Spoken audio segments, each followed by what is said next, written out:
This is a landscape dominated by water, and the Dutch have been holding it back for centuries.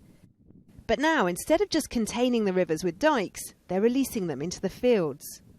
Our priority is to protect the towns in the river system by finding space downstreams where we can let water into floodplains that will lower the water level in the river, and that means that flooding in towns will not happen.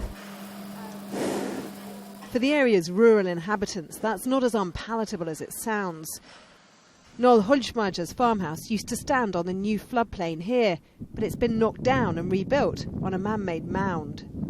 We have here a new farm and we all safe. And now a lot of the water are coming and we safe and we going up. So despite all the memories, your children were born there, but no room for sentimentality? No, nothing, helemaal niks. Beyond the dikes, the solutions are even more imaginative. These homes look incredibly vulnerable, but when the water rises, they do too. They're built on hollow concrete pontoons with flexible pipes for electricity and sewage.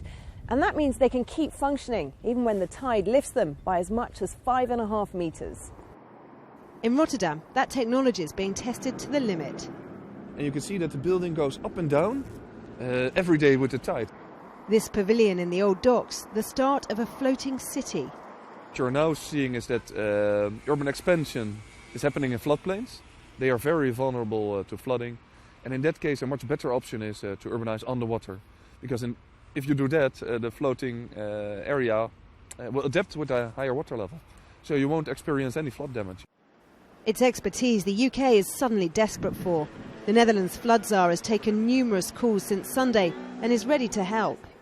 And I said yes, but you have to make your own solutions. It's a matter of political will. Do you want to solve the problem now and for the future? A matter of money, of course. Do you want to give money to this specific area of politics? We have a fund with €1 billion a year, every year. It's not cut it. But cuts in the UK are on the horizon, and that makes it difficult to imagine a more innovative future. Rachel Younger, Sky News, the Netherlands.